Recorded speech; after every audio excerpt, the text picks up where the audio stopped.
Corrupt cops storm into a family home in the dead of night, planting evidence while arresting an innocent father. His 5-year-old daughter Sarah watches in tears as they drag him away in handcuffs, while across town the real criminals celebrate their freedom, knowing their police friends have found them the perfect fall guy. Within days, he's sentenced to life in prison, but just when these officers think they've buried the truth forever, Sarah does something that stuns the nation clutching. A teddy bear with a hidden camera, she walks straight into the evening news station and demands to tell her story live on air. The footage of police corruption explodes across every network. The government calls it a child's imagination. Death threats pour in, but this little girl refuses to stay silent because for her father's freedom, she must be willing to stand against an army of blue. What happens when innocence faces corruption, and the only way to save your father is to make the whole world listen? Stay with us for a story of how a child's unwavering love can shake the foundations of justice and prove that courage has no age limit. Before we dive deeper, let me know, what would you risk to save someone you love? And if you're not already subscribing, don't miss what's coming next. This story is just getting started. The morning sun streamed through the kitchen windows of the Chen family home, casting warm shadows across the breakfast table where David Chen helped his daughter Sarah practice writing her name. Her small fingers gripped the pencil with determination, tongue sticking out slightly as she concentrated on forming each letter. At 5 years old, she already showed the same persistence that had helped her father build their life from scratch. "Look, Daddy, I did it!" Sarah held up her paper, beaming with pride. The letters were wobbly but legible, and David's heart swelled as he looked at them. This was what his long hours at the auto repair shop were for, these precious moments with his daughter. "Beautiful work, sweetheart," he said, ruffling her hair, "just like your mother's handwriting." His voice softened at the mention of his late wife, gone 3 years now, but Sarah's smile was bright enough for 2. Their modest home in the working-class neighborhood of Pine Grove wasn't much by some standards, but David had made it a haven. Photos lined the walls. Sarah's first steps, her preschool graduation, the 2 of them at the park. Each weekend, they added new memories. Sunday morning pancake competitions, afternoon trips to the library where Sarah would load up on picture books, and evening walks to the ice cream shop where everyone knew their names. At the auto shop, David's reputation for honest work and fair prices had earned him loyal customers who trusted him with their vehicles and their stories. He'd often work late into the evening, determined to finish a repair so a single mother could get to work the next day, or an elderly customer wouldn't miss their doctor's appointment. Sarah would sometimes sit in the office after school, coloring pictures for customers while doing her homework. "Mr. Chen," his elderly neighbor Mrs. Rodriguez would say, "You're raising that girl right. She's got your kind heart." And it was true. Sarah had inherited her father's empathy along with his work ethic. She was the first to share her snacks at school, the first to comfort a crying classmate. Their evening routine was sacred.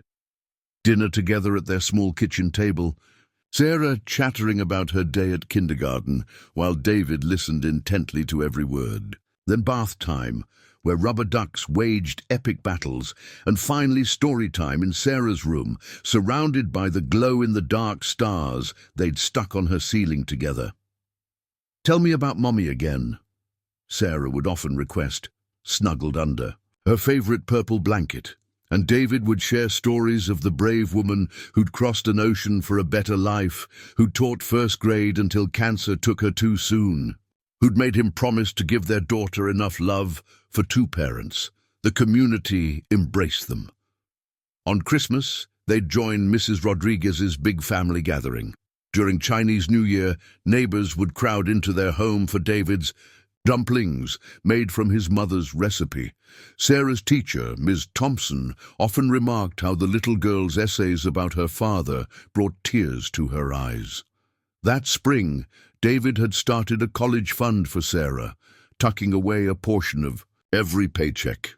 "Dream big, sweetheart," he'd tell her as she described her ever-changing career plans. Astronaut on Mondays, veterinarian on Wednesdays, president on Fridays. You can be anything you want to be. Their life wasn't perfect, but it was filled with love, hope, and the quiet dignity of a father's devotion to his daughter. David worked hard to keep their small world turning, never imagining that forces beyond his control were about to tear it apart, never suspecting that his honest life had made him the perfect target for those who dealt in dishonesty. In their last normal evening together, David helped Sarah plant sunflower seeds in small pots on their windowsill. "They'll grow as tall as the house," Sarah declared. And David smiled, knowing that like the seeds they planted, his daughter's dreams would reach for the sky. If he'd known what was coming, perhaps he would have held her a little longer, memorized her laugh a little more carefully. But that's the thing about happiness. You never know it's the last moment until it's gone. In the dimly lit back room of O'Malley's bar, Detective James Morrison counted out stacks of cash, while his partner, Detective Robert Kane, kept watch. The money had come from their friends, a ruthless drug trafficking ring that had been paying the officers to look the other way for years. But tonight was different. Tonight they needed more than just blind eyes. "The feds are sniffing around," Kane muttered, nursing his whiskey. "They've got surveillance photos of the warehouse raid. We need a fall guy, and we need one fast." Morrison's weathered face creased into a cold smile. After 15 years on the force, he'd perfected the art of making innocent men guilty. "I might have someone in mind. Auto mechanic over in Pine Grove, David Chen. Guy's got a perfect record, not even a parking ticket." "Perfect is good," Kane nodded, understanding immediately. "Clean record means no one questions when we say he's been careful all along. No criminal connections means no one speaks up in his defense." What sealed David Chen's fate wasn't just his clean record, it was his garage's location. Just 2 blocks from where the drug ring stored their product, it made for a convenient explanation of how he'd supposedly monitored police movements. The fact that he was a single father would make him seem more desperate for money, they reasoned. The fact that he was a minority would make some people less likely to question his guilt. Officer Tracy Rodriguez, no relation to David's kind neighbor, was the newest member of their corrupt circle. She joined the force with dreams of making a difference, but Morrison and Kane had quickly shown her how much easier life could be if she played by their rules. Still, as she sat in the bar listening to them plan, something felt different about this setup. "He's got a little kid," she said quietly. "I've seen them around the neighborhood." Morrison's eyes hardened. "You getting soft on us, Rodriguez? Remember who paid for your mother's surgery last year? Remember who keeps internal affairs off our backs?" He leaned forward, his voice dropping to a menacing whisper. "You're either with us or you're against us. There's no middle ground in this game." Across town, in a luxury apartment paid for with blood money, Marcus King, leader of the drug trafficking ring, was growing impatient. "This better work, Morrison," he spoke into his phone. "My operation can't take another federal investigation." "Trust me," Morrison replied. "By this time tomorrow, David Chen will be the only name on everyone's lips. We've got everything in place. Drugs to plant, witnesses ready to lie, even a paper trail that'll show suspicious deposits into an offshore account he doesn't know exists." What none of them realized was that their perfect plan had a fatal flaw. They'd chosen David Chen because he seemed powerless, a hard-working immigrant with no connections to protect him. They saw his 5-year-old daughter as just another detail that would make him seem more desperate, never imagining that this same little girl would become their worst nightmare. Officer Rodriguez drove home that night with a knot in her stomach, trying to convince herself that this was just another necessary evil. But as she passed the Chen's house and saw Sarah's bike on the porch, decorated with colorful streamers, something inside her cracked. She wouldn't stop what was coming. She was in too deep for that. But she did something that would later prove crucial. She made sure her body camera was accidentally recording when Morrison discussed the final details of their plan. The machinery of injustice was now in motion. Morrison and Kane had done this before. Their evidence would be perfect, their witnesses coached, their timeline immaculate. They'd chosen David Chen because he represented everything they weren't: honest, hard-working, beloved by his community. In their arrogance, they never considered that these same qualities would inspire others to fight for him. As the corrupt officers finalized their plans in that smoky back room, David Chen was reading his daughter a bedtime story, blissfully unaware that by this time tomorrow, his world would be shattered. The true criminals raised their glasses in a toast, celebrating their perfect plan, never suspecting that their choice of victim would lead to their own destruction. The county jail's visiting room was cold and grey, nothing like the warm kitchen where Sarah used to eat breakfast with her father. She sat beside Mrs. Rodriguez, her small hands pressed against the glass partition, watching as guards led her father into the room. David Chen's orange jumpsuit seemed to swallow him whole, but his eyes lit up when he saw his daughter. "Sarah," he whispered, pressing his hand against the glass to match hers. The circles under his eyes were dark, his face gaunt after just 3 days in custody. "Are you being good for Mrs. Rodriguez?" Sarah nodded, tears rolling down her cheeks. "When are you coming home, Daddy? Miss Thompson says there's a Father's Day celebration at school next week." David's heart shattered, but he forced a smile. "Sweetheart, I might not be able to come home for a while. These policemen think I did something very bad. But you didn't." Sarah's voice rose, drawing glances from other visitors. "You never do bad things. You even make me say sorry when I forget to share my crayons." Mrs. Rodriguez placed a gentle hand on Sarah's shoulder, her own eyes glistening. She'd known David Chen for years, had trusted him with her car repairs, had seen his devotion to his daughter. The charges against him, drug trafficking, conspiracy, money laundering, seemed like a cruel joke. "Listen to me, Sarah." David leaned closer to the glass. "Sometimes bad people do bad things to good people, but we must never let them make us bad too. Promise me you'll stay good, stay safe." But Sarah wasn't listening to his warnings. Her 5-year-old mind was working in ways the adults couldn't follow. "I saw them, Daddy," she whispered, her voice suddenly serious. "The night they took you. The police officers were putting things in our house before they said they found them. I was watching from my secret hiding spot." David's face paled. Mrs. Rodriguez gripped Sarah's shoulder tighter. If the corrupt officers knew that Sarah had witnessed their evidence planting... "Sarah, baby, listen to me very carefully." David's voice was urgent now. "You must not tell anyone else what you saw. These are dangerous people.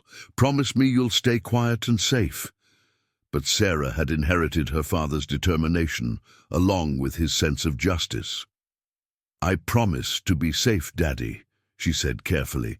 "But I can't promise to be quiet. You always tell me that lying is wrong." The guard called time before David could respond. As they led him away, he looked back at his daughter, seeing something in her young face that both terrified and amazed him.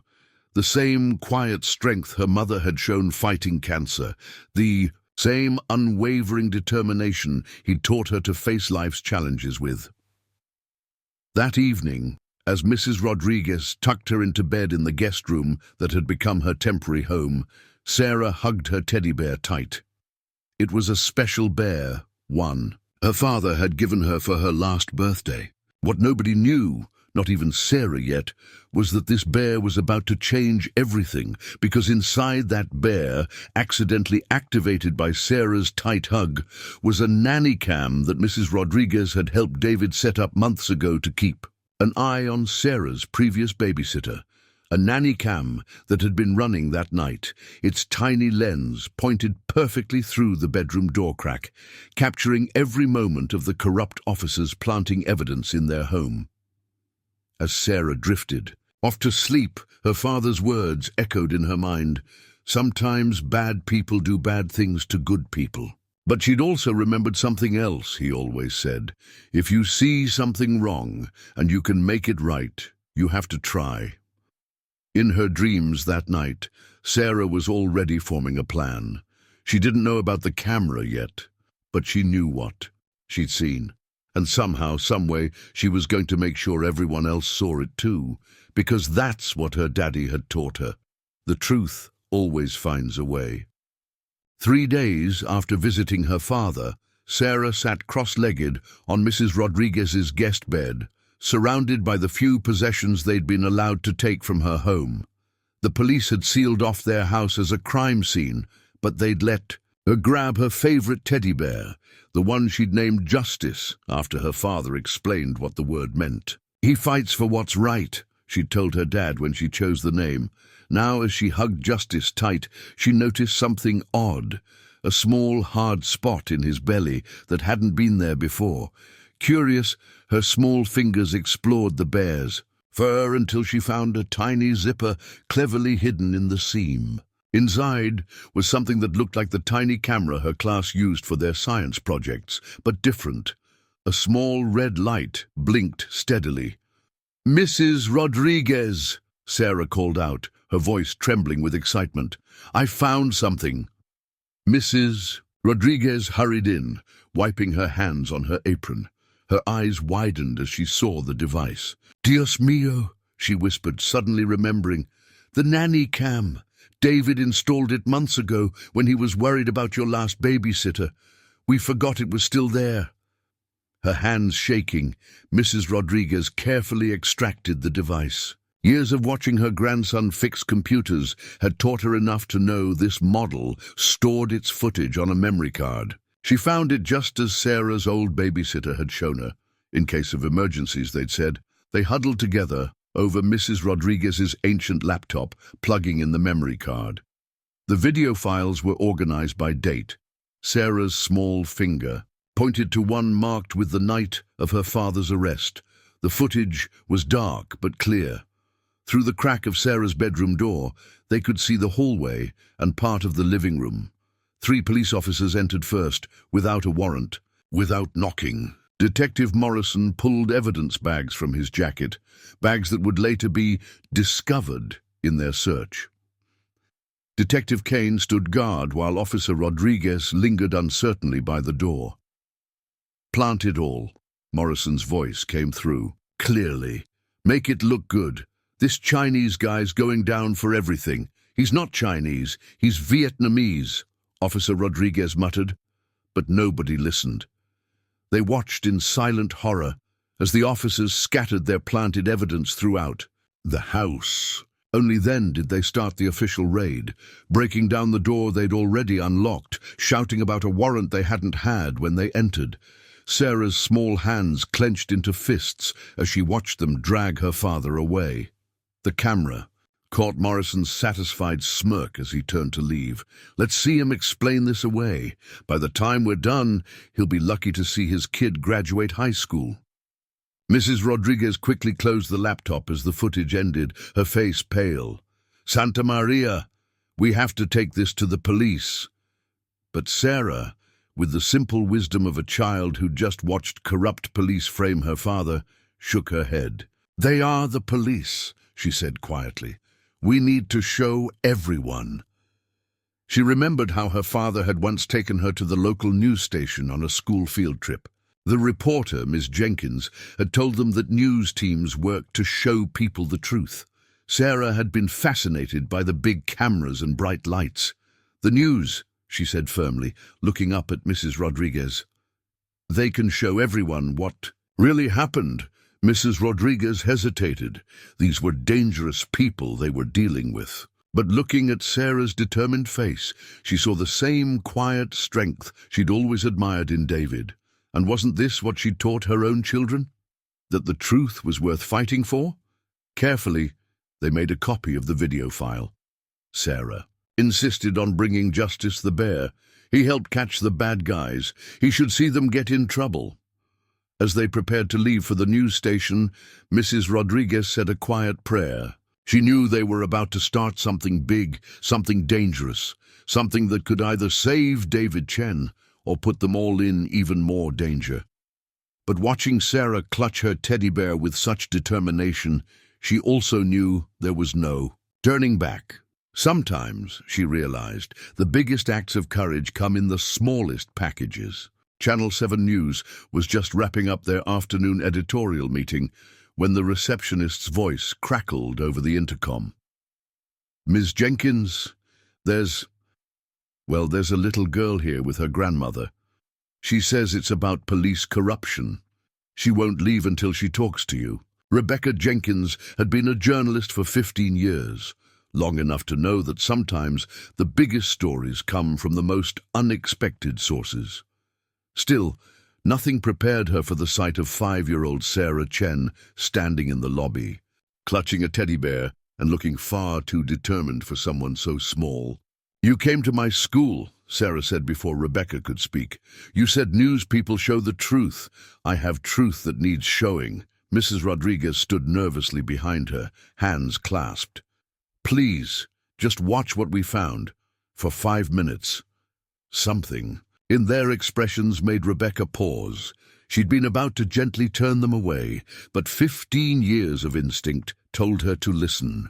"Come to my office," she said quietly. The footage was damning. Crystal clear audio, unmistakable faces, irrefutable evidence of police corruption. Rebecca watched it 3 times, her hands shaking as she took notes. Detective Morrison's face, Officer Kane's voice, the planted evidence, it was all there. "Sarah," Rebecca said carefully, "these are very dangerous men. Does anyone else know you have this?" Sarah hugged her bear tighter. "Daddy always says the truth is stronger than bad people. He's in jail because they lied. Now I have proof they lied." Rebecca looked at Mrs. Rodriguez. "You understand what this means. Once we air this, there's no going back. These officers will know where it came from." "They took her father," Mrs. Rodriguez said firmly. "What more can they take?" The next hour was a whirlwind. Rebecca called her producer, then the station's legal team. They verified the footage's authenticity, confirmed its chain of custody. Sarah sat quietly through it all, refusing offers of snacks or games. "Not hungry," she said, "not until everyone sees." At 6 p.m., Channel 7's evening news began as usual, but by 6:05, everything changed. "Good evening. I'm Rebecca Jenkins with a Channel 7 exclusive." Her voice was steady despite her racing heart. "Tonight, we bring you evidence of corruption that will shake our city's police department to its core. This footage, captured accidentally by a nanny cam, shows officers planting evidence in an innocent man's home. That man, David Chen, is currently serving a life sentence. His 5-year-old daughter Sarah is here with us tonight." The camera panned to Sarah, sitting bravely beside Rebecca. They'd debated showing her face, but she'd insisted. "The bad people already know who I am," she'd said with that unsettling adult wisdom. "Now everyone else should know too." As the footage played, the station's phones began ringing. Social media exploded. Other news networks scrambled to cover the story. But Sarah just watched the screen, her small face set in determination. Detective Morrison was enjoying dinner when his phone erupted with messages. He turned on the TV just in time to see his own face, his own voice, clearly documenting his crimes. His wine glass shattered on the floor. Across town, Officer Rodriguez watched the broadcast in tears, her body camera footage weighing heavy in her pocket. The time for silence was over. The police chief was immediately bombarded with calls. The mayor's office issued an emergency statement. FBI agents, already suspicious of drug trafficking patterns in the area, started making calls. But in the Channel 7 studio, Sarah had just one question. "Can my daddy come home now?" Rebecca knelt beside her, fighting back tears. "We're going to do everything we can, sweetheart. You've done something incredibly brave today."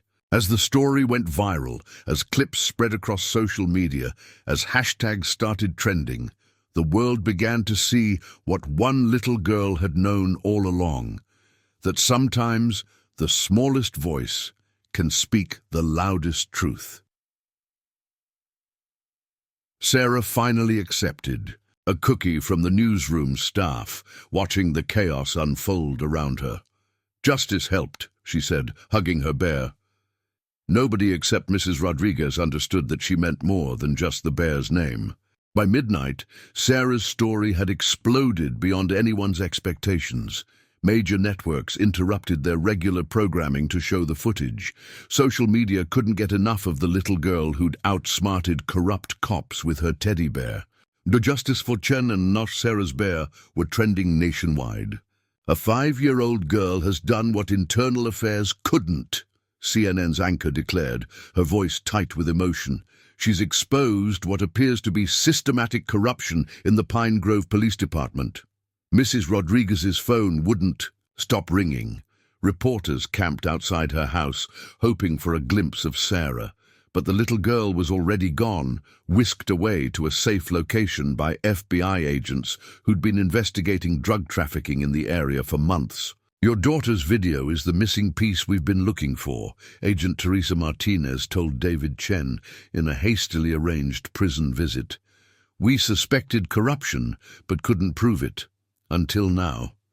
In the police department, chaos reigned. Detective Morrison and Kane had disappeared, their homes empty, their phones dead. Officer Rodriguez sat in an FBI interview room, her hands shaking as she handed over her body camera footage. "I should have spoken up sooner," she whispered.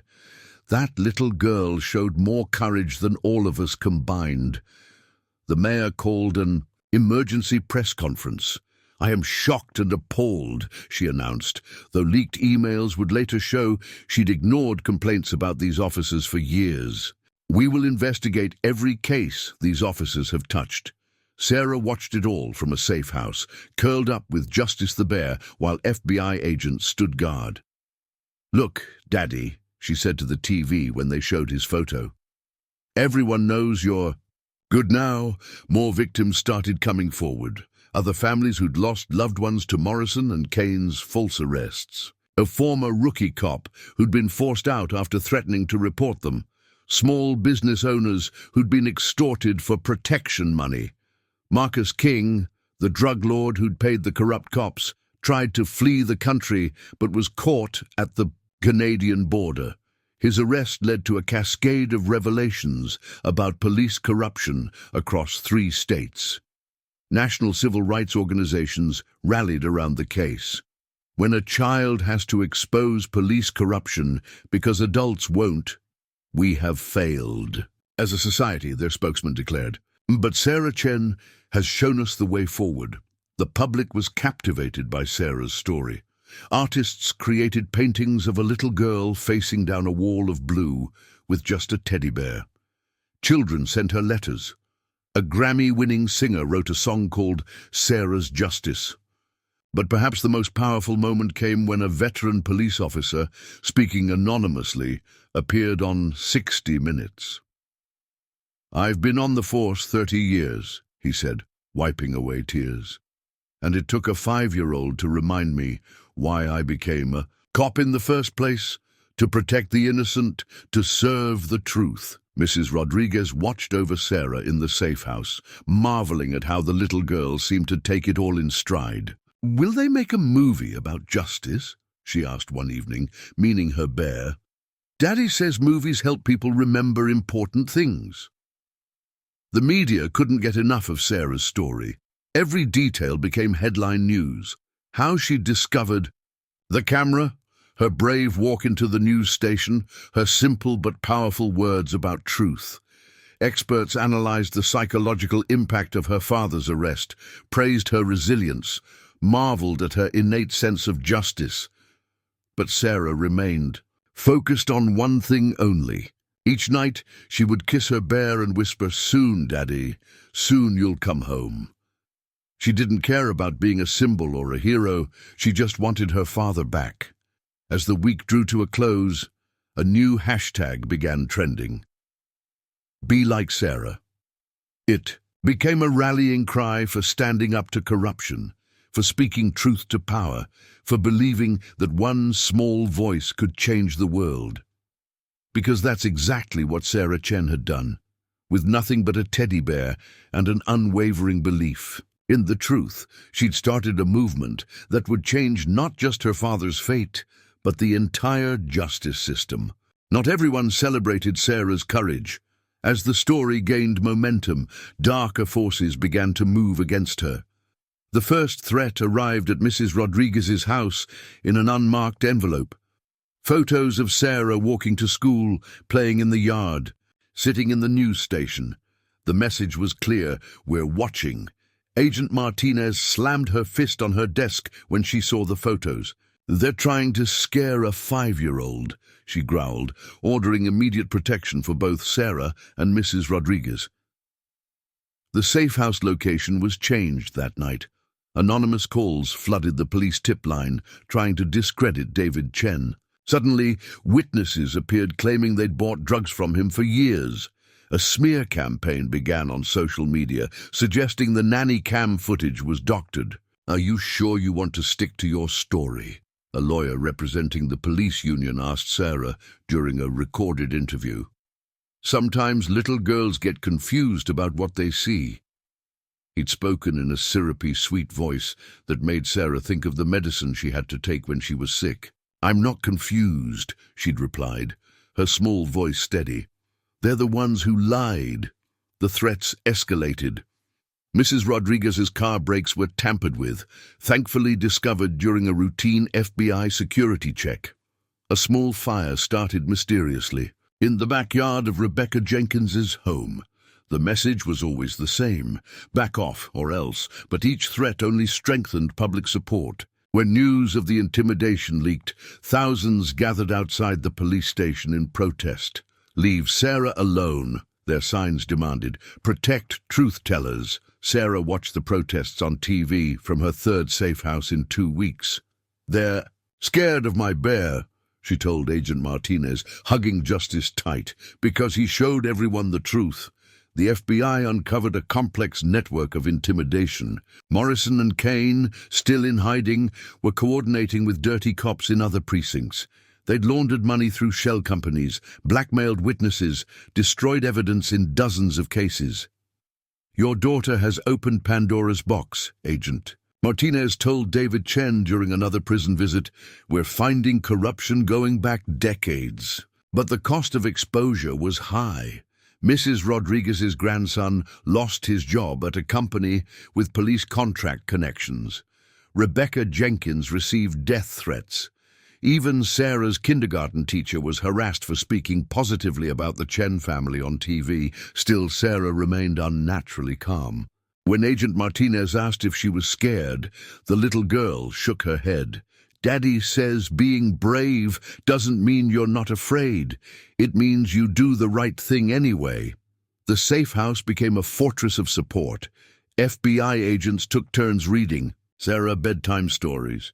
Mrs. Rodriguez cooked comfort food. Rebecca Jenkins visited with art supplies and games. They created a bubble of normalcy around her, even as the storm raged outside.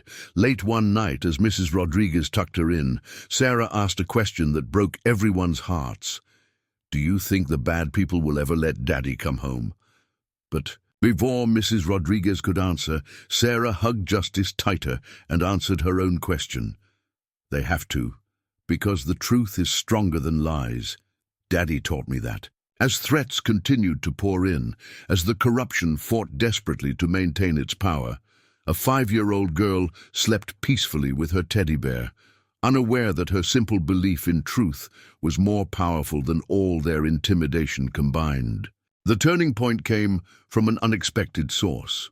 Captain Michael Torres, a 20-year veteran of the Pine Grove Police Department, walked into the FBI field office early one morning.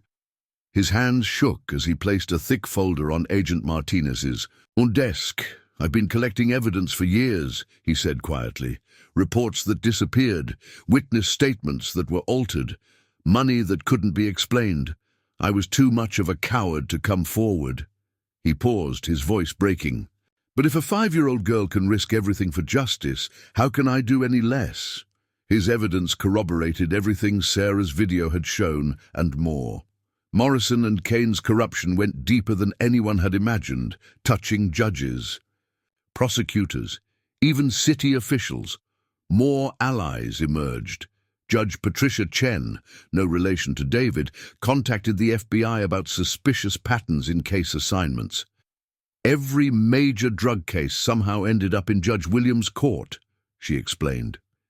"Now we know why. He was on their payroll." Sarah's story had sparked something powerful within the law enforcement community itself. Good cops, tired of having their reputation tarnished by corruption, began speaking out. Detective Maria Sanchez from Narcotics came forward with recordings. Officer James Wilson provided surveillance photos. The thin blue line was breaking, not from outside pressure, but from within. What Sarah did, Detective Sanchez told reporters, was remind us of our oath to protect and serve, not to protect and serve ourselves. The city's largest law firm, Preston and Associates, offered to represent David Chen pro bono. "We've assembled a team of our best attorneys," Thomas Preston announced. "Mr. Chen's case isn't just about one man's freedom. It's about the integrity of our entire justice system." Even in the underworld, support came from surprising quarters. Anonymous tips flooded the FBI hotline, providing locations of drug stashes, names of corrupt officials, details of money laundering operations. The criminal element, it seemed, had its own code of honor, and framing an innocent father crossed a line. Sarah received letters from police officers' children across the country. "My dad is a good cop," one wrote. "He says you're helping. Get rid of the bad ones who make everyone hate the good ones." Mrs. Rodriguez found unlikely allies in her community. When threatening letters appeared in her mailbox, her neighbors organized a watch schedule. When suspicious cars drove by, local teenagers documented every license plate. The whole neighborhood became a protective circle around Sarah's safe house. Rebecca Jenkins's news station stood firm despite pressure from advertisers. "We will not be intimidated," her producer announced. "This station stands behind Sarah Chen, and the truth, but perhaps the most powerful ally, emerged from within the corruption itself." Officer Tracy Rodriguez, who had stood by during the evidence planting, finally broke her silence completely. She didn't just provide her body camera footage. She gave the FBI everything she knew about the operation. "I watched them destroy lives for years," she testified. "But seeing that little girl, seeing her courage, I couldn't stay silent anymore. She showed me that we always have a choice." In the safe house, Sarah listened as Agent Martinez explained how many people were now helping. "Like a big team?" she asked, arranging her stuffed animals in a circle around Justice the bear. "Exactly like a team," Martinez smiled. "And you're the team captain." Sarah considered this seriously. "No," she said finally. "Justice is the captain. I'm just his helper." The agent looked at the teddy bear that had started it all and felt tears in her eyes. Sometimes it took a child's simple wisdom to remind adults of what really mattered.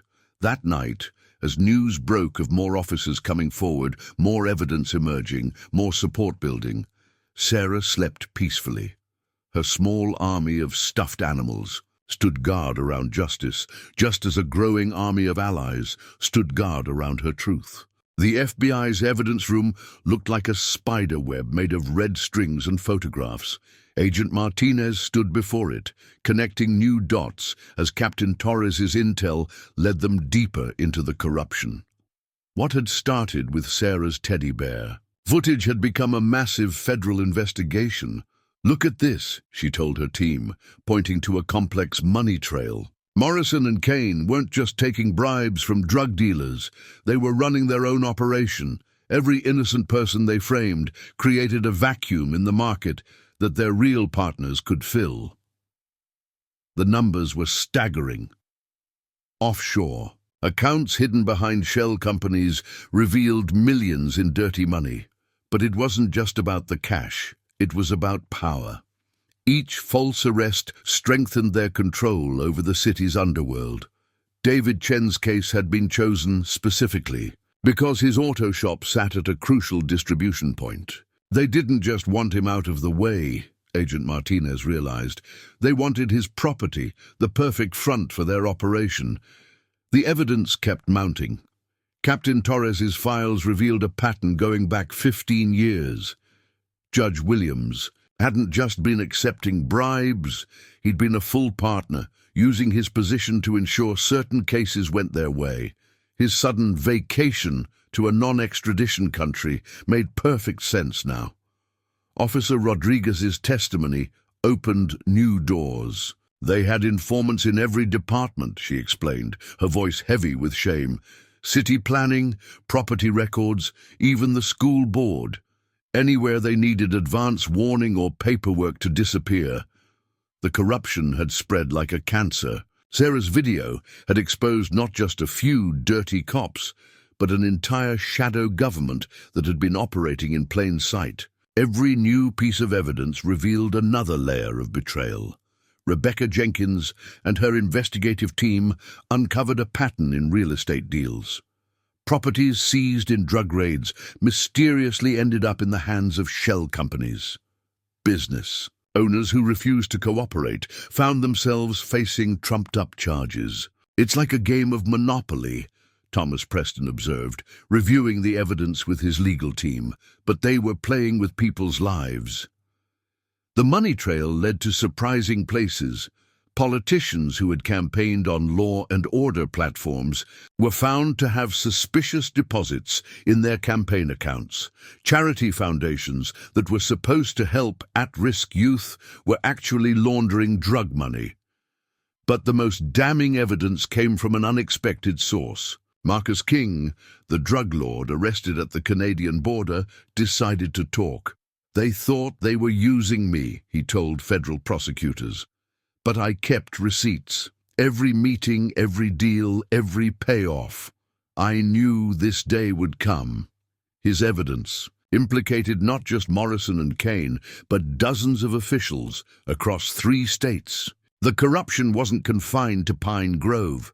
It was a network that stretched across the region. In the safe house, Sarah drew pictures while the adults discussed the investigation. She drew her father's auto shop, but added police cars surrounding it. She drew the courthouse, but put angry faces in the windows. Even at 5, she seemed to understand the scope of what she'd uncovered. Why did they pick Daddy? She asked Agent Martinez one evening. The agent considered how to explain it to a child. Sometimes bad people think good people are easy targets, she said finally. They thought your daddy was alone. They didn't know he had you. Sarah nodded, adding another detail to her drawing. A small figure holding a teddy bear standing tall against the angry faces. They picked the wrong daddy, she said simply. Agent Martinez looked at the growing evidence wall, at the years of corruption being exposed because one little girl refused to be silenced. Yes, she agreed softly, they certainly did. As the investigation expanded, as more arrests were made and more evidence secured, Sarah's teddy bear sat in a special evidence box in the FBI office. Agent Martinez had insisted on it, a reminder to everyone that sometimes the biggest cases break because of the smallest witnesses. The Pine Grove Police Department's annual press conference had never seen such attendance. Every major network was present, cameras focused on Police Chief Richard Henderson as he stepped up to the podium. His usual confident demeanor was gone, replaced by the look of a man who hadn't slept in days. In light of the overwhelming evidence, he began, his voice rough, I am announcing an internal investigation into all cases handled by Detectives Morrison and Kane over the past 15 years. Furthermore, I have submitted my own resignation, effective immediately. The room erupted. Reporters shouted questions, cameras flashed, but the chief wasn't finished. I failed this department. I failed this city. Most importantly, I failed Sarah Chen and her father. No child should have to fight for justice in a system meant to protect them.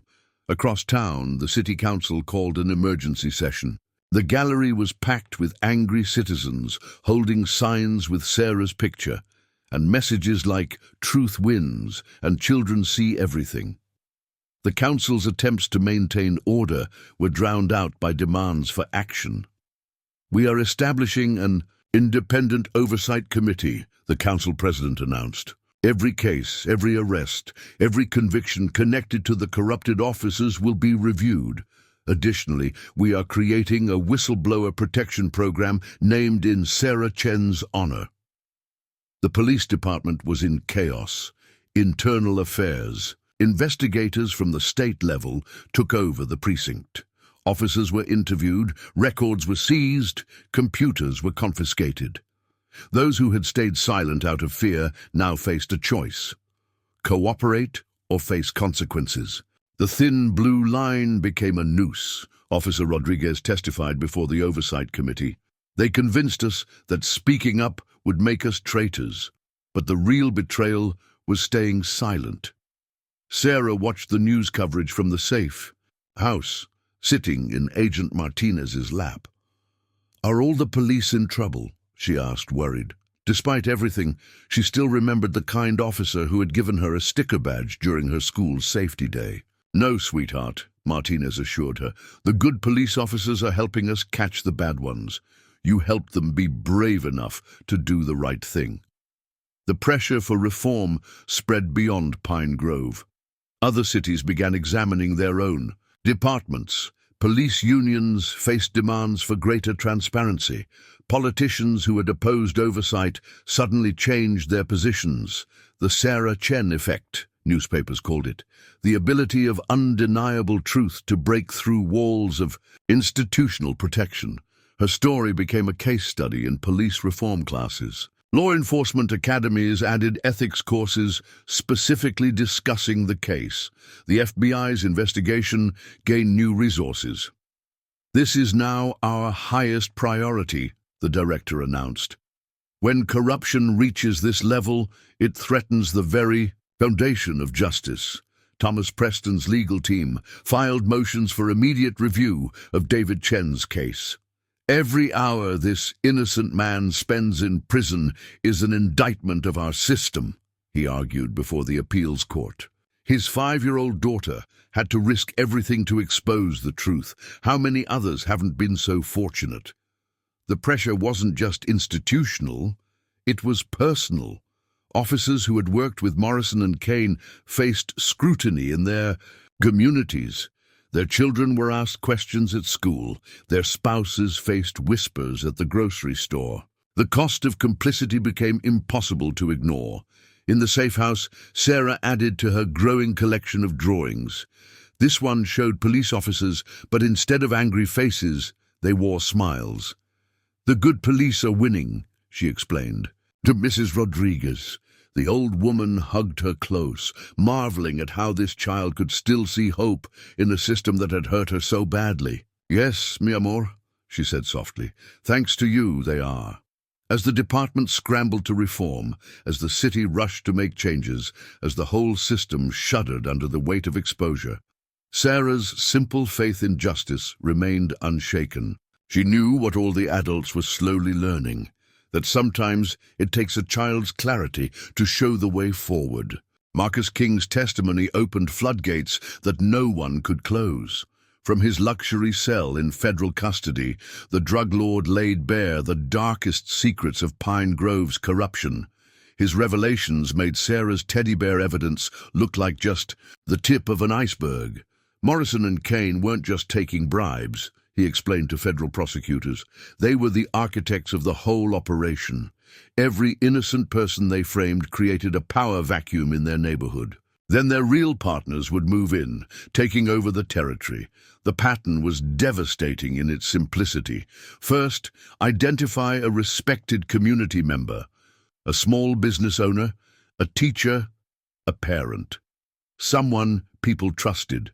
Frame them. For drug crimes, ensure a conviction through falsified evidence and paid witnesses. Once they were gone, the real criminals would move into the void they left behind. David Chen wasn't there first. Agent Martinez told her superiors. We've identified 28 similar cases. Good people, clean records, all convicted on evidence that Morrison and Kane handled. All their properties or businesses somehow ended up in the hands of shell companies connected to the drug operation. The human cost was staggering. Families torn apart, children growing up without parents, entire neighborhoods destroyed as legitimate businesses were replaced by front operations for drug trafficking. Sarah's child psychiatrist, Dr. Laura Chen, again no relation, began coordinating with other families affected by the corrupt officers. The trauma these children have endured. She shook her head during a task force meeting. Some watched their parents being arrested. Others were put into foster care, all because these officers saw them as acceptable casualties in their scheme. But it wasn't just drugs. The corruption had spread into every profitable crime in the city. Protection rackets targeting immigrant businesses, human trafficking hidden behind legitimate transportation companies, money laundering through charitable foundations meant to help at-risk youth. They didn't just break the law, Thomas Preston argued in his latest appeal for David Chen's release. They weaponized it. They turned our justice system into a tool for creating victims. The investigation revealed a sophisticated operation that had been growing for years. Judge Williams hadn't fled on vacation.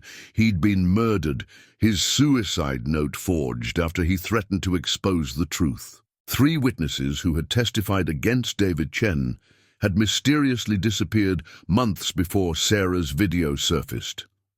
Officer Rodriguez's testimony became even more crucial. They had a name for it, she revealed. Community restructuring, they called it, as if destroying innocent lives was just urban development. In the safe house, Sarah couldn't understand all the details, but she understood enough. They hurt other kids' daddies too? She asked Agent Martinez one evening. Yes, sweetheart, but because of you and justice, we're going to help all those daddies now. The evidence mounted in federal storage rooms. Financial records, surveillance, in footage, witness statements, bodies found in shallow graves. Each new discovery painted a picture of corruption so complete it had become its own shadow government. But the corrupt operation had made one fatal mistake. They had assumed David Chen was like all their other victims, alone, powerless, easily silenced. They hadn't counted on his daughter. They hadn't counted on a teddy bear named Justice. As Sarah slept that night, clutching her bear, Agent Martinez stared at the evidence walls. The web of crime spread across 3 walls now, each string connecting another victim, another crime, another betrayal. But at the center was a single photo, a little girl and her teddy bear who'd been brave enough to tell the truth when everyone else was too afraid. The first crack in the corrupt officers' unity came at 3 a.m. when Detective Kane's lawyer contacted the FBI. My client is willing to talk, he said, but he wants protection. Morrison's people already tried to reach him twice. Kane's fear was justified. Morrison's desperation had turned deadly. 2 lower-ranking officers who had cooperated with the investigation had their cars bombed. A court clerk who had preserved evidence was found beaten in her home. The message was clear. Silence. Or else. But Kane's defection opened the floodgates. Corrupt officers, realizing they were fighting a losing battle, began scrambling to make deals. Each new confession implicated more conspirators, revealed more crimes, exposed more corruption. It's eating itself from the inside, Agent Martinez observed as she added new names to the evidence wall. They're so busy betraying each other, they've forgotten about trying to stop our investigation. The pressure proved too much for some. Officer Thompson, who had helped plant evidence in dozens of cases, was found dead in his garage. His suicide note named names, detailed crimes, and expressed remorse for every innocent person he had helped. Condemned, Morrison, still in hiding, grew increasingly erratic. He made threatening calls to his former colleagues, promising to take everyone down with him if they talked, but his threats only pushed more officers to seek immunity deals. "I know where all the bodies are buried," Kane testified, his hands shaking. Some of them literally. Morrison didn't just frame innocent people, he eliminated anyone who threatened to expose us. The investigation reached a crucial turning point when Officer Rodriguez received a coded message from Morrison. It was meant to be a threat, but she immediately turned it over to the FBI. Hidden in the message was a crucial clue to his location. "He's getting sloppy," Agent Martinez told her team. "He's running out of allies, out of options, and out of time." Sarah, still under protection in the safe house, sensed the change in the adults around her. "The bad police are fighting each other." "Now?" she asked during dinner. Mrs. Rodriguez nodded carefully. "Sometimes, Mija, when bad people get scared, they turn on each other." But the corruption's death throes turned increasingly violent. A courthouse fire destroyed evidence in several cases, but not before FBI technicians had digitized everything. A drive-by shooting targeted Thomas Preston's law office, but bulletproof glass installed after earlier threats saved lives. The most dramatic moment came when Kane agreed to wear a wire to a meeting with one of Morrison's remaining loyalists. The recording captured explicit details of past crimes and plans for new violence.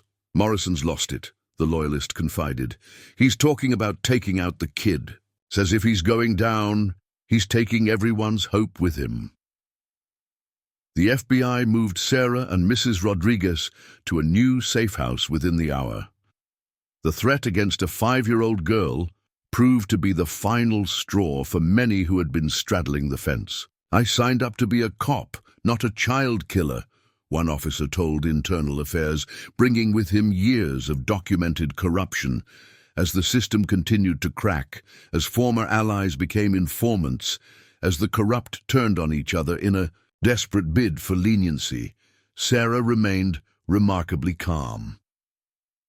"Daddy says truth is like sunshine," she told Agent Martinez. "It makes the shadows go away." Looking at the evidence wall, now a maze of red strings connecting former colleagues, turned. Enemies? Martinez understood what the little girl meant. Sarah's truth had shone a light so bright that the shadows had nowhere left to hide. That night, as reports came in of more officers seeking deals, more evidence emerging, more connections being exposed, Sarah added a new detail to her ongoing drawing. Among the smiling police officers and angry faces, she drew several figures pointing at each other. "They're playing the blame game," she explained matter-of-factly, showing a wisdom far beyond her years. "But justice already knows who did the bad things." The end began at dawn. FBI tactical teams moved simultaneously across the city, their raids coordinated down to the second. Detective Kane's intelligence had given them everything they needed: safe houses, escape routes, hidden caches of evidence. Morrison's location had been the final piece of the puzzle. The corrupt detective had been hiding in plain sight, holed up in a luxury apartment owned by one of his shell companies. The same meticulous record-keeping that had helped him frame innocent people now served as a roadmap to his own downfall. FBI, on the ground. The flashbangs disoriented Morrison long enough for agents to secure him. The man who had terrorized the city for years was found clutching a bottle of whiskey, surrounded by cash and incriminating documents he'd failed to destroy. "This is a mistake," he slurred as agents cuffed him. "Do you know who I am?" Agent Martinez stepped into his view. "Yes, we do. And so does Sarah Chen." The color drained from Morrison's face at the mention of Sarah's name. On his coffee table, agents found detailed plans for attacking the safe house, plans that would never be carried out. Across town, other raids yielded similar successes. Corrupt judges were led out of their homes in handcuffs. Dirty cops who had helped frame innocent People found themselves wearing prison orange. The drug operations lieutenants, who had benefited from Morrison and Kane's protection, were rounded up from their expensive homes. The evidence they recovered was overwhelming. Hidden cameras had captured years of illegal meetings. Financial records detailed every bribe, every payoff, every transaction. Burner phones contained messages that read like a manual of corruption, but the most damning evidence came from the corrupted officers themselves. Facing long sentences, they turned on each other in waves. Each confession brought new charges, new arrests, new revelations. "It's like dominoes," Thomas Preston observed as he reviewed the mounting evidence. Sarah knocked over the first one, and now they're all falling. The media captured it all. Helicopter footage showed police cars surrounding Morrison's building. Live updates tracked the simultaneous raids. Social media exploded with videos of corrupt officials being led away in handcuffs. In the safe house, Sarah watched the coverage with unusual intensity. "Are they going to let my daddy go now?" she asked Agent Martinez. "Very soon," Martinez promised, fighting back tears. "The judge has called an emergency hearing for your father's case. All this evidence proves he was framed." The scale of corruption exposed was staggering. 53 arrests in a single morning, 17 judges implicated, over $30 million in seized assets. Dozens of innocent people identified for immediate release reviews. But perhaps the most powerful moment came when Officer Rodriguez, now a key witness, faced Morrison in the federal building's corridor. The once mighty detective was being led to booking as she headed to provide more testimony. "You could have been one of us," he spat at her. Rodriguez stood tall.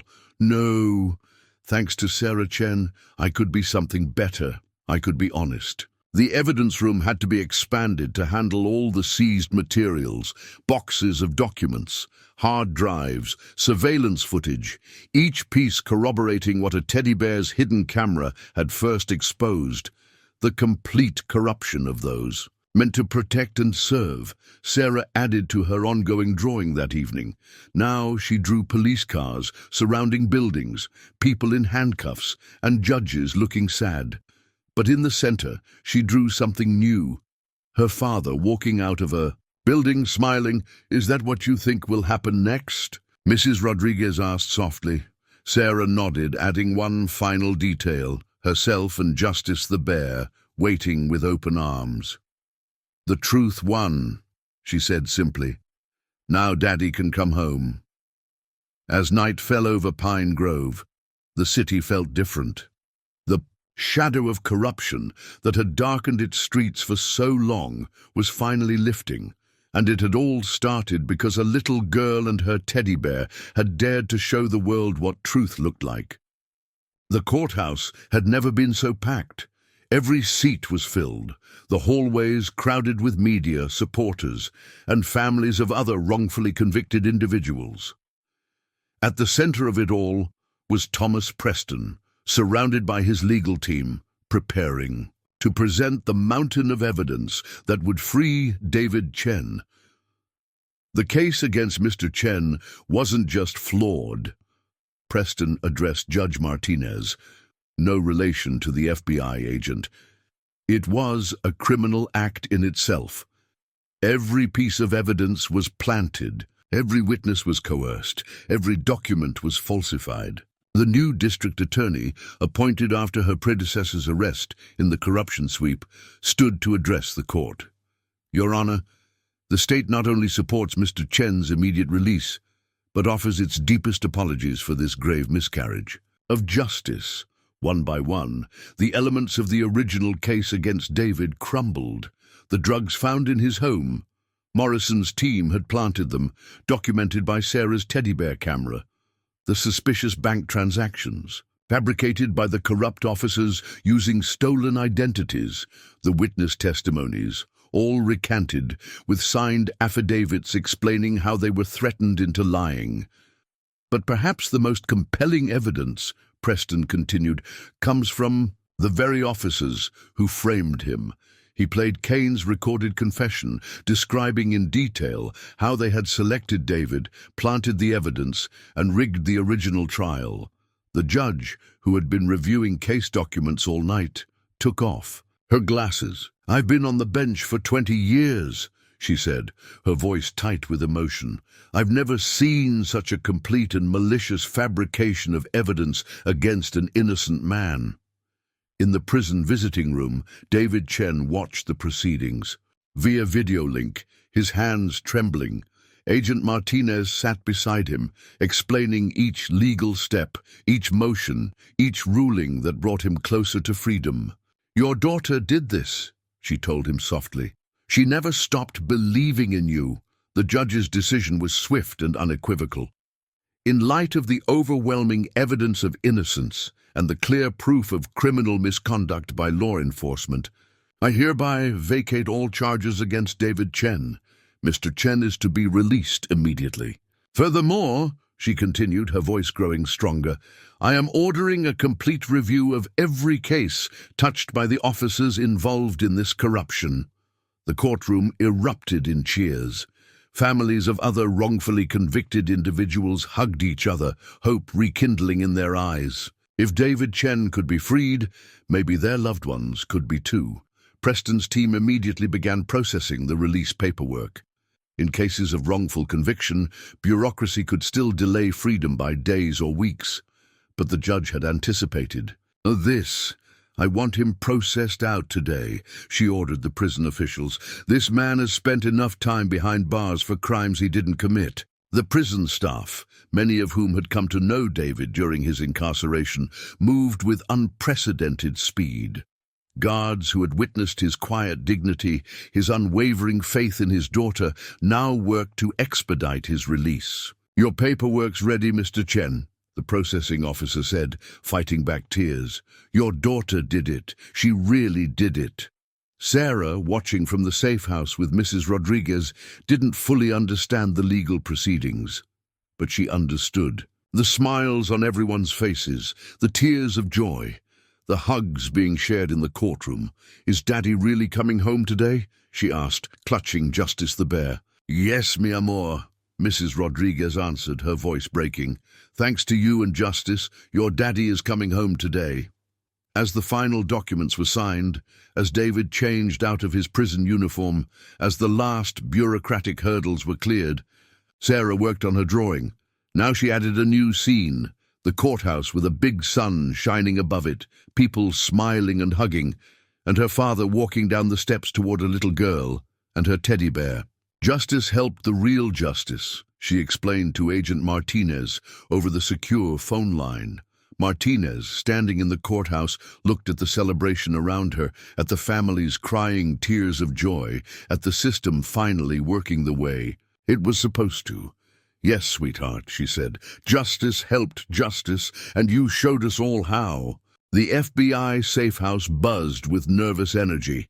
Sarah stood by the window, Justice the bear clutched tight against her chest, watching the convoy of vehicles approach. Mrs. Rodriguez fussed with the little girl's hair ribbon one last time, her own hands trembling with anticipation. Agent Martinez had insisted on handling David's transport personally. After everything the Chen family had been through, she wanted to ensure this moment was perfect. As her car pulled up to the safe house, she watched David in the rearview mirror. The man who had entered prison, broken, now sat straight and proud, knowing his daughter had moved mountains to bring him home. Sarah's face pressed against the window glass. "Daddy," she whispered, her breath creating a small fog circle. Then louder, "Daddy!" She ran for the door, but Agent Thompson gently caught her. "Wait, sweetheart. Let us check first." The security protocols felt endless to Sarah. Agents sweeping the perimeter one final time. Communication checks. The safe house door opening with agonizing slowness. But then, there he was. David Chen stood in the doorway, thinner than before, grayer at the temples, but his eyes bright with tears and love. For a moment, father and daughter just stared at each other across the room, as if neither could believe this moment was real. "Daddy?" Sarah's voice was tiny, uncertain. "I'm home, baby." David opened his arms. "I'm really home." Sarah broke free from Thompson's gentle hold and ran, her feet barely touching the ground. She launched herself into her father's arms with such force that David staggered back a step. He caught her, lifted her, held her close as both of them sobbed. "You did it," he whispered into her hair.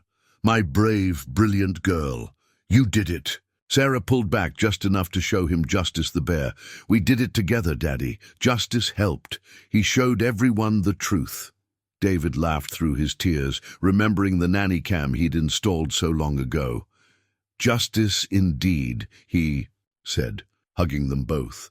The FBI agents and Mrs. Rodriguez tried to give them privacy, but they couldn't help watching this moment they had all fought so hard to achieve. Martinez discreetly wiped her eyes. Thompson suddenly became very interested in checking the window blinds, his throat suspiciously tight. "I made pictures for you," Sarah said, wiggling to be put down. She ran to get her drawings, spreading them across the coffee table. "See, this is when the bad police came, and this is when justice showed everyone the truth, and this is when they took the bad people away, and this is today." David sat on the floor with his daughter, looking at each drawing. Through a child's crayon illustrations, he saw the whole story, the corruption, the courage, the triumph of truth. "You never gave up," he said softly. "You always said truth is stronger than lies," Sarah replied, climbing into his lap. "I just helped everyone see the truth." Mrs. Rodriguez brought out a special dinner she'd prepared, all David's favorites.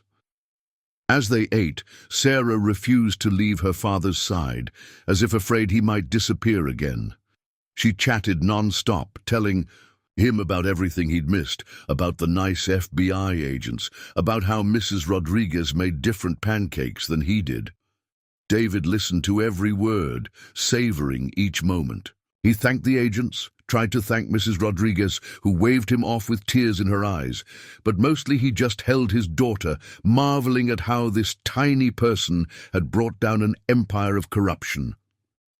As evening fell, Sarah started to doze off in her father's arms, still clutching Justice. "Don't leave again," she mumbled sleepily. "Never," David promised, kissing her forehead. "Thanks to you and Justice, I'm home forever." Agent Martinez watched father and daughter, thinking about all the forces that had tried to keep them apart. The corruption, the lies, the power of an entire system, all of it defeated by a little girl and her teddy bear, armed with nothing but the truth. The federal courthouse was standing room only on sentencing day. Detective Morrison, no longer wearing his badge but instead prison orange, stood before the judge. Gone was his arrogant smirk, replaced by the hollow look of a man facing the consequences of his actions. "James Morrison," the judge began, her voice carrying through the silent courtroom, "your crimes represent the most egregious abuse of power this court has ever seen. You didn't just break the law, you weaponized it against innocent people. You didn't just accept bribes, you created an empire of corruption that destroyed countless lives." The evidence had been overwhelming. 47 wrongfully convicted individuals, hundreds of falsified reports, millions in drug money. The numbers told a story of corruption so vast, it seemed impossible that it had gone undetected for so long. "The court sentences you to life in prison without the possibility of parole," the judge announced. "Furthermore, every dollar of your illegal gains will be used to compensate your victims." Kane received 30 years in exchange for his cooperation. Other corrupt officers were sentenced according to their level of involvement and willingness to help the investigation. The drug traffickers who had benefited from their protection faced similar fates. But justice wasn't just about punishment. The city had begun implementing sweeping reforms. A new civilian oversight board was created, with David Chen appointed as its first chairman. Every police department in the state was required to adopt body cameras and strict evidence handling. Protocols. The Sarah Chen Law, as it became known, established the strongest whistleblower protections in the country.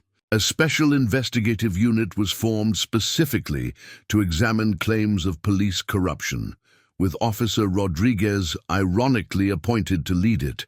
"We're not just fixing what was broken," David told reporters after a board meeting. "We're building something better, something worthy of a child's trust in justice." The real criminals who had walked free while David sat in prison were finally facing consequences. Marcus King and his entire operation were dismantled. The corrupt judges who had facilitated the scheme were disbarred and imprisoned. Sarah's story became part of police academy training nationwide. Cadets watched the teddy bear footage, studied the case, and learned about the importance of ethical policing. "Remember," instructors would say, "it took a 5-year-old girl to remind us what justice really means." The Chen family's auto shop reopened, now expanded into a community center where kids could come after school. The walls displayed Sarah's drawings alongside newspaper clippings telling their story. Justice the Bear sat in a special glass case, a reminder that truth can come from the most unexpected places.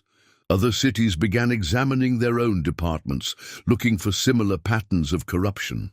The Sarah Chen effect sparked a national conversation about police accountability and the power of ordinary citizens to expose wrongdoing.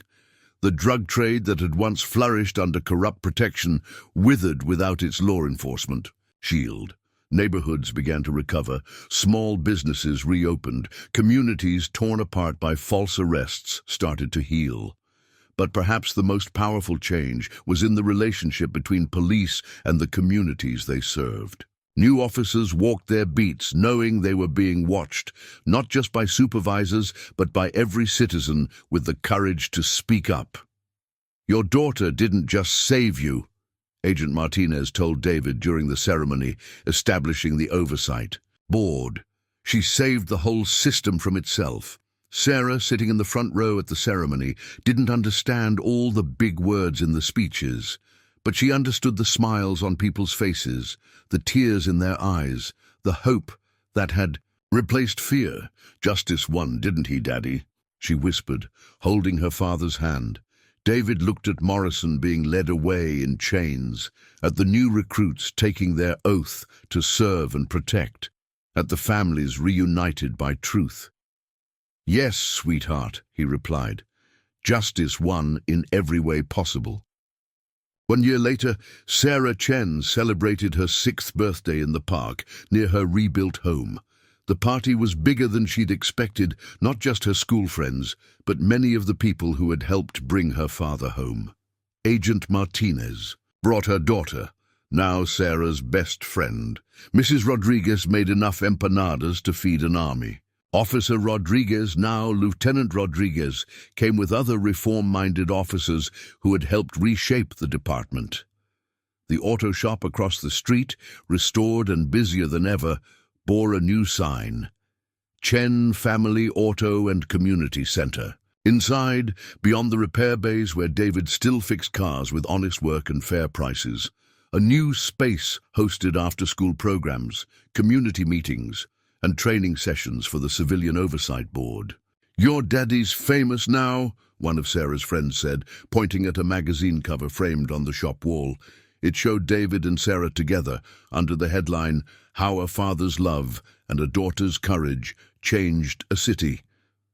Sarah shrugged, more interested in the birthday cake shaped like a teddy bear. "Daddy's just Daddy," she said simply, but things had changed in Pine Grove. The police force, under new leadership, had become a model for departments nationwide. Officers walked, their beats wearing body cameras proudly, knowing they were part of rebuilding trust. The Civilian Oversight Board, led by David, had reviewed hundreds of old cases, freeing more innocent people and ensuring real criminals faced justice. The Chen case was now taught in law schools and police academies across the country, but more than the legal precedents or policy changes. People remembered the story of a little girl who believed in truth so completely that she made others believe too. Justice the bear had been retired from active duty, living in his glass case in the community center, but Sarah had a new bear, a gift from the FBI Academy graduating class who had studied her case. They named it Hope. "Because that's what you gave us," Agent Martinez had explained during the graduation ceremony, where Sarah was made an honorary junior agent. "Hope that one person's courage can still change the world." The party moved inside as evening fell. David watched his daughter playing with her friends, her laughter mixing with the sounds of a community healing. The shadows of the past were still there, in the extra security cameras, in the way he still checked the locks twice, in how Sarah sometimes woke up frightened. But they were healing together. Mrs. Rodriguez, now officially Sarah's honorary grandmother, brought out a special gift, a scrapbook she'd made documenting their journey. News clippings, Sarah's drawings, photos of key moments. On the final page was a recent picture of Sarah speaking to a group of young police cadets, teaching them about what real justice means. "Tell us the bear story again," younger kids begged. Sarah, as they gathered around the cake, she'd told it so many times, but people never tired of hearing how a teddy bear named Justice had helped bring real justice to their city. Sarah looked at her father for permission. He nodded, smiling. She settled into her storytelling chair, Hope the bear in her lap, and began. "Once upon a time, there was a daddy who always told the truth."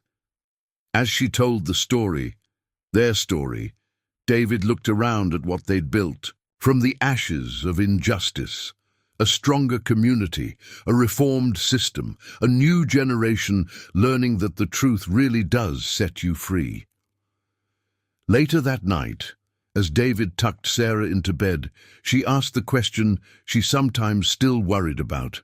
"They can't take you away again, right, Daddy?" "No, sweetheart," he assured her, straightening Hope on the pillow next to her. "Thanks to you, the truth won, and once the truth wins, it stays one." Sarah drifted off to sleep, safe in the knowledge that her father was home, that justice had prevailed, that even the smallest voice could speak the loudest truth. Outside her window, Pine Grove was changing, healing, growing into something better than it had been before, and in his glass case in the community center, Justice the bear kept watch over the city, a reminder that sometimes the biggest changes start with the smallest heroes, and that courage knows no age limit.